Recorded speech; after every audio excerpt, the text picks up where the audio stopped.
ચલો બેટા good morning એ હાચા ના બગાડ્યા છે હેલો યુટ્યુબર ફેમિલી કેમ છો સૌને ગુડ મોર્નિંગ જય શ્રી કૃષ્ણ ચલો કાલે લાઈટો લાયા છે પણ લગાવવાનો જો મેળ પડ્યો નથી ડિસ્મી જોતું તે મળતું નથી બરાબર ખરેખર બહુ સસ્તી આવી આવી શું હા 2 મિનિટ આપણા ગાડીમાં ટોક આવો છે ને હું લગભગ 3-4 વર્ષ પહેલા મારા ઓફિસ માટે ખાસ બધી લાઈટો મારે જરૂર હતી તો મેં લગભગ 220-230 રૂપિયાની લાવ્યો હતો હવે કદાચ એ 30 વોલ્ટની હતી કે 20 વોલ્ટની હતી એ મને ખબર નથી અહીંયા કદાચ લખેલું હોય તો ખબર પડે કે ભાઈ કેટલા વોલ્ટની છે જૂની ઉપર મૂકી દીધી કે અહીંયા છે તમને ખબર આજે લાવ્યો છું 20 વોલ્ટની છે ના બજાજની લીધી હા હું જે લાવ્યો સિસ્કાની હતી કેટલા વોલ્ટની છે હવે જોવી પડે બાકી આ 125-130 રૂપિયાની આપણને પડી છે સારા ભાવમાં પડી છે અને બીજી વાત કે અત્યારે કાંકરિયામાં અમને કીધું મેં રુચિતાને બતાવ્યું જે ભીડ જામી છે મા બાપ પોતાના છોકરાને ખભે બેહાડીને ફરી ગયા છે પગ મૂકવાની જગ્યા નથી એટલે બધું આવામાં આપણે કંઈક ફરવાની જગ્યા મતલબ જવું નથી દર સાલ પેલો મફતનો જે શો કરતા હતા ફ્લાવર શો ત્યાં વખતે એ લોકો 80 રૂપિયા ટિકિટ કરી નાખી છે એ ખર્ચો બધો જાય ગવર્મેન્ટની અંદર કમાણી આમાં થાય અને પછી ફ્લાવર બધા ક્યાં જાય છે આરામ જાણે કદી કોઈના ઘરે આવી દેખાતું નહીં કે કોઈ ફ્લાવર ત્યાંથી લાયા હોય શું હવે ટિફિન થઈ ગયું સર રેડી આગળ વહેલો પાર આવી ગયો છે એ પોતું ઓફિસમાં છે ને પોતું બગડી ગયેલું છે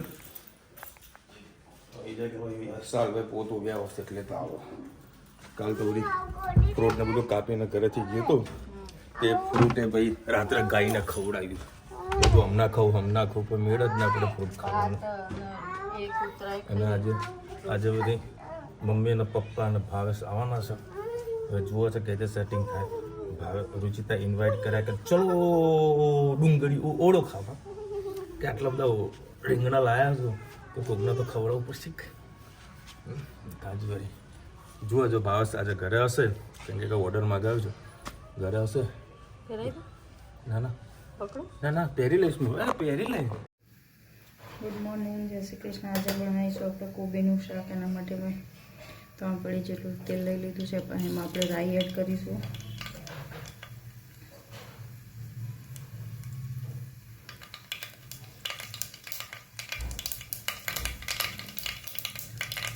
રાઈ થઈ જાય એટલે સહેજ જીરું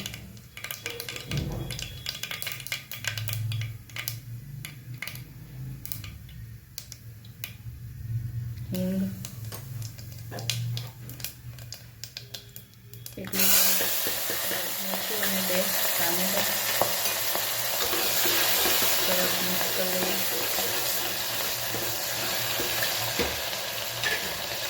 થોડું મસાલા પણ સાથે કરી લઈએ હળદર લાલ મરચું ધાણા જીરું સહેજ કાશ્મીરી મરચું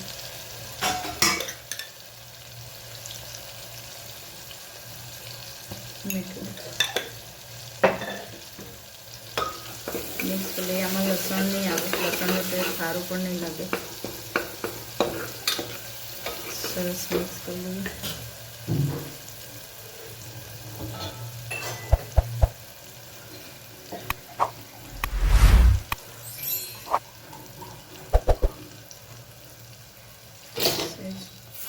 ખાટું પાણી આપી દઈએ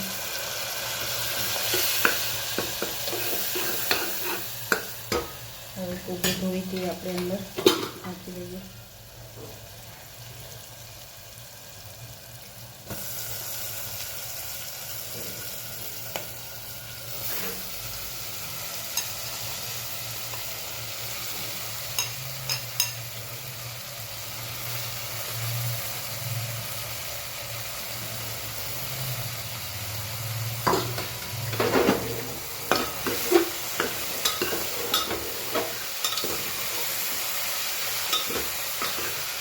સરસ મિક્સ કરીને કોઈ પણ મસાલો સરસ થવા દઈએ.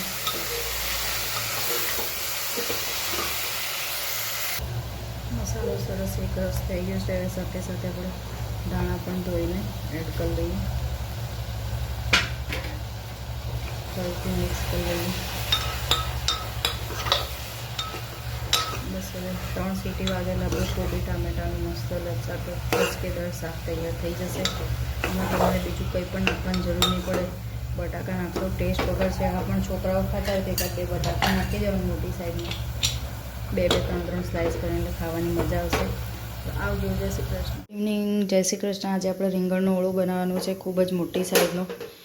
500 ગ્રામ જેટલો હશે. 20નો કિલો ભાવ હતો.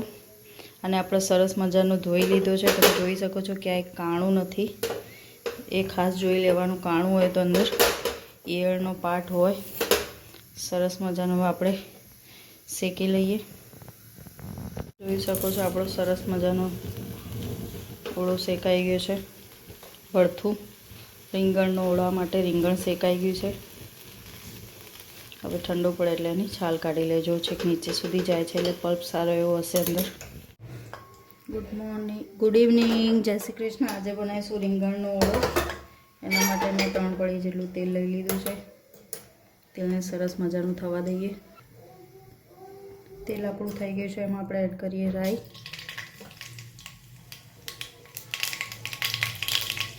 જીરું, હિંગ અને ડુંગળીને ધોઈને ચોપ કરી લીધી છે. સરસ જલ્દી પાકી જાય. ચોપ કરી તો જે 50 ના રહે અને મોઢામાં પણ ના આવે. સાથે સાથે આપણે લીલું લસણ પણ એડ કરી દઈએ.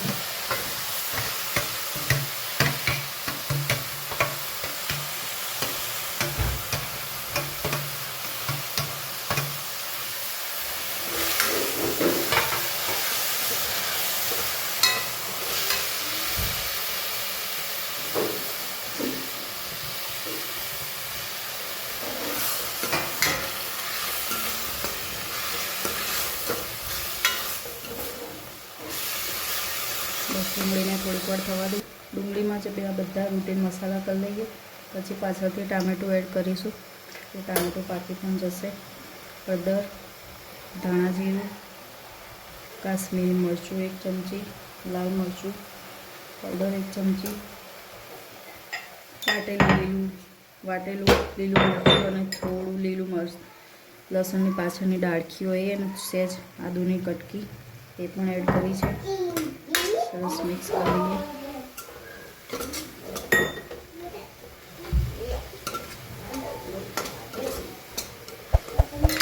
સાથે સાથે મીઠું પણ એડ કરી લઈએ.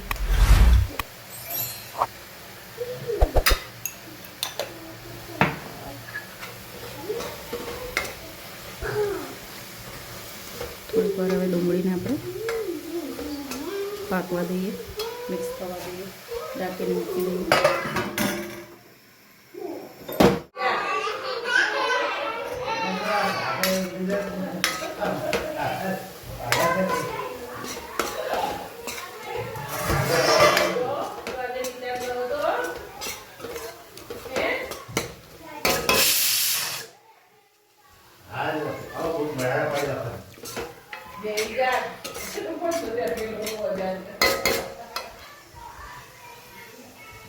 હવે ટામેટા એડ કરી લઈએ.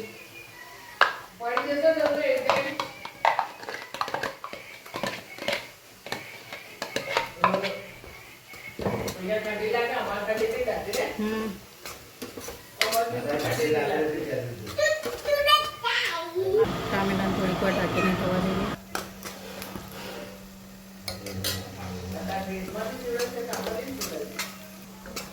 બસ હવે ટામેટા પણ પાકી ગયા છે. હવે આપણે રીંગણનો ઓળો નાખી દઈએ. ચલો હવે દાણા એડ કરીએ. ઓળો તૈયાર. આવજો. જય શ્રી કૃષ્ણ. 9 વાગ્યા છે અને બધાએ વળી જમી લીધું. જમી લીધું તમે લોકો? ખાલી ભાઈ આજે ભાવેશ હાલ જ જમીને એ નીચે ઉતર ને બાપા ગળું દબાવતું તો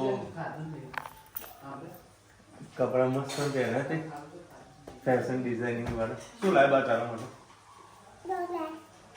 બસ બાદ પટવાડા છે. કેમ આ ચોકલેટ બોકલેટ લાવી તો એના માટે ના નહીં પાડી તને હે ચલો ભાઈ આજે બન્યા રીંગણનો ઓળો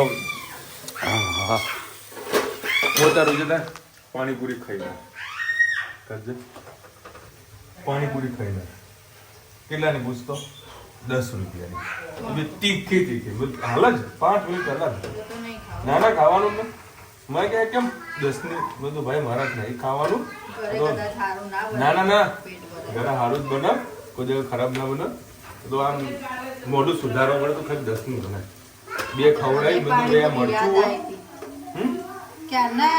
પાણીપુરી અહીંની ઋતુરાજની ખાધી જ નથી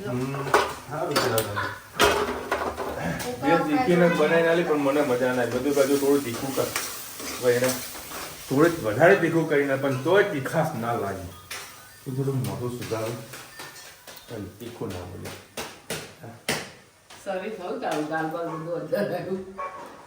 આ બધું તો કાળું મેચ થઈ ગયું હોય મને કોઈ ધોળું થવા દેતું નથી હે ને પણ મને કોઈ ધોળું થવા દેતું નહીં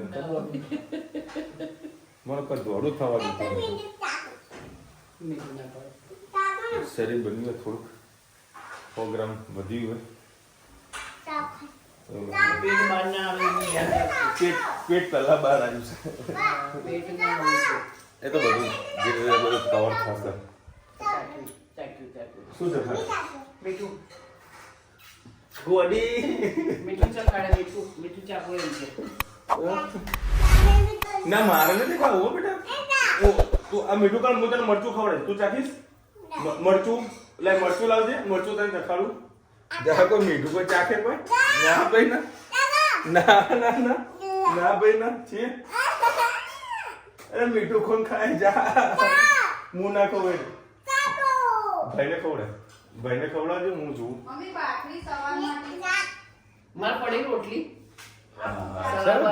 જોડે આજે મમ્મીને ખવડાવી દેજા ચલો કે આખા ગામની ઠંડી લાગી રહી છે મારી ધનુડીને મમ્મીને પપ્પાને મૂકતા આવીએ કેટલી બૂમો પાડી બાપ રે બાપ તમારે અહીંયા કરી આ ગાડી મૂકે ને તો પછી શું સવારમાં ચલો બે તારા મમ્મી પપ્પાને મૂકવા માટે આવી ગયા છે અને ધનુ પણ મમ્મીના જોડે જ આજે રોકાવાની છે બરાબર ને ધનુ બાન જોડે રોકાવાની બારા જોડે રોકાવાની તું જેમ બે કરો તો લેવાનું મમ્મી ઓકે મમ્મીને વળી મેં પેલા મરચા આપ્યા હતા હજુ કઈ મરચાનો કોઈ વેટ પાડ્યો નહીં અમને તો ગાજરનું અઠાણું આપ્યું છે તે તો ખા. મમ્મીએ મને ગાજરનું અથાણું આપ્યું છે ગાજર હાલે એમાં મરચા બી છે પણ લીલા છે લાલ મરચા આપ્યા મસ્ત લચક ગયું પણ હજુ બને નહીં હાલી હજુ હુકાવા મૂકશે મને કે ગળ્યા કરું અને બાપા મરચા ચોથી ગળી આવે ગાડી વધાણું આવે ને કેવું હા એ વાત સાચી ફુગ્ગાનો કજ્જીયો હતો પાપા ફુગ્ગો અપાવ રમસ અત્યારે જો નહીં રમતી ને નસીબ હતો અમારું કે મને દુકાનેથી ફુગ્ગો મળી ગયો લગભગ 10 વાગે તો ફુગ્ગો એને આલ્યો અને બી કેવો રૂપિયાનો એક આ કેમ ચાલુ રાખ્યું છે જોવા માટે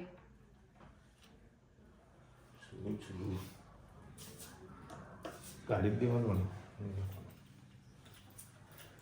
અને અત્યારે રુચિતા હોમવર્ક કરી રહી છે એની કોલેજનું ઉતારા કરી રહી છે જો એના કોલેજમાં કેવા પ્રશ્નો આવે તમને કહું આપણે રસ્તાની ચાલવું જોઈએ વચ્ચે કે ડાબી બાજુ આ બધું આવે ટ્રાફિક સિગ્નલમાં કયા ખાલી જગ્યા રંગની લાઈટ આપણે ભોગવવાનું સૂચવે છે